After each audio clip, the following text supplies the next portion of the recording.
guys, welcome back to my channel.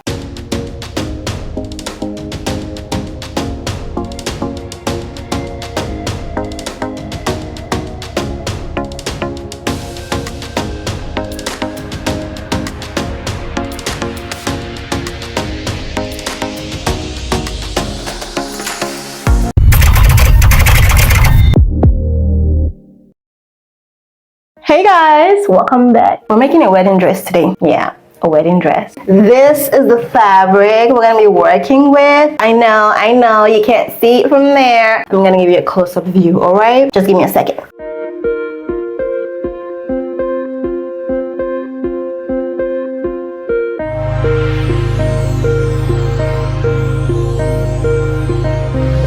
So this is the design I have in mind for this outfit, already sketched out.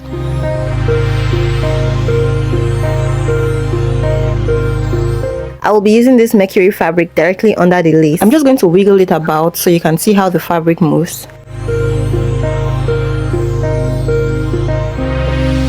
For this whole outfit, I will be using freehand to cut. So personally, I like to cut the fabric that is to be placed directly under the lace, which in this case is the mercury fabric first, then now use it to cut the lace fabric. So here I'm using the front piece that you just saw me cut to cut the back pieces, and everything here, both the front and the back, is unfolded into two.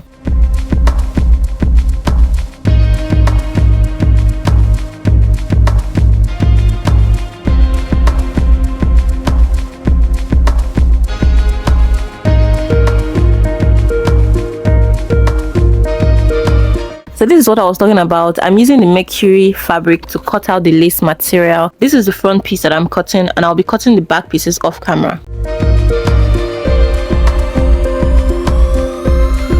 So the next thing I'm doing is securing the mercury to the lace by sewing both of them together around the edges for each piece. This lace is beaded. I wonder if this part can go through my machine. Wait, let me lift this thing up and put it back down and see if it goes through.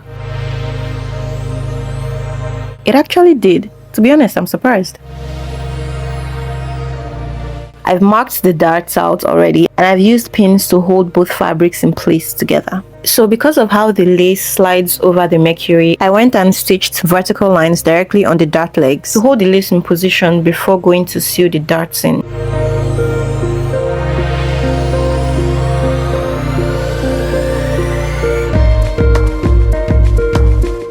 So I'm done with the lower part of this outfit, and I can see that it is already giving.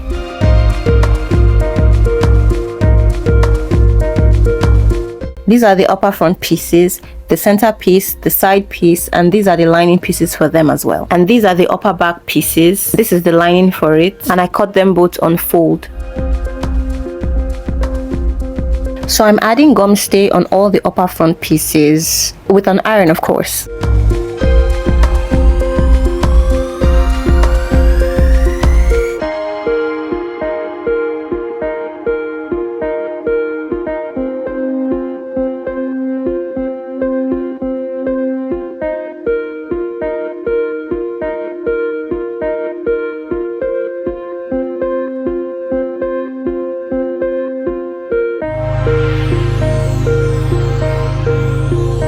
So these are the three pieces of the upper front. I'm going to take them to my sewing machine to secure the lace on the mercury. The same thing goes for the upper back parts. I'll be using this breast foam to pad the bust area. So this is how it's looking after attaching the breast foam to all the pieces.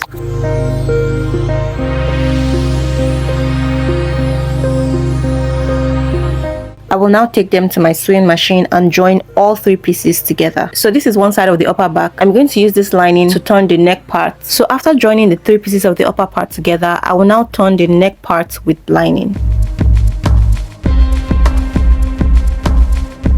This is the back after turning the neck with lining. I will now go ahead and fix the darts. After fixing the darts, I'll now join the back pieces to the front at the shoulders and also join them together at the sides.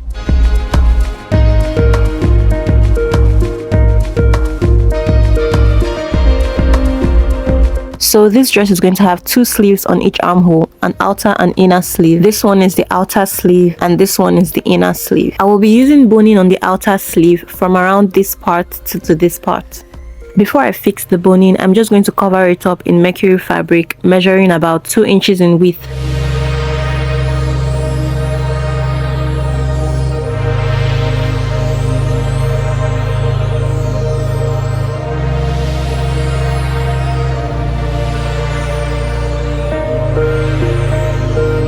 So I'm just going to place the outer sleeve on this part of the armhole and sew it together like so. So this is how it's looking like after fixing just the outer sleeve. I'll just go and fix the remaining parts of this sleeve and I'll be back to show you guys what it looks like. This is where we're at. I've joined the other sleeve and I've also attached this cute little scrunchy thing at the end of the sleeves. This is a zipper I'm going to be using for this outfit. It's a stone zipper. I know you might be wondering what's happening here and here. I know it looks too high up. While I was making the outfit, I thought that raising it up like this will make the dress look a bit more stylish. I noticed that if this thing is almost at the same length with the main sleeve, where the main sleeve is starting, it's not really noticeable. I mean, as per I'm the bride, so my shoulders need to be high up. Just in case you're wondering how I was able to achieve this thing, just pretend like you're making a scrunchie. So what is remaining for me to do right now is to join the upper part to the lower part. Oh, I'm forgetting something very important. On this drawing, as you can see, these things that went like this cross thing, as you can see, I haven't put that on the dress. The plan was to use the material to do that, but the material has finished, so we're going to be using organza. And the downside is the organza is not even enough. It's literally a yard. I'll probably fold it into 2, use one for this part, one for this part, something like this, I guess. Oh, there's another problem. It's not reaching the down. It's supposed to reach the down of the gown. You guys can't see, but it's not reaching the floor. It's supposed to reach the floor. Okay, so hear me out. The organza is light and it's not reaching the ground, so this is the remnant material. So I want to put it at the down on each part of the long stuff that is going to be flowing down, right? So that it can give the organza more weight to like drop on the ground and add to the length. Genius, right? I'm talking too much. Before someone comments on this video and says she talks too much, do you think I talk too much? The next time you're going to be seeing this dress is when it's all done and hopefully on the owner. From the remnant fabric, I cut out the beaded patterns and I put them on the organza just so that it wouldn't look plain in the eye.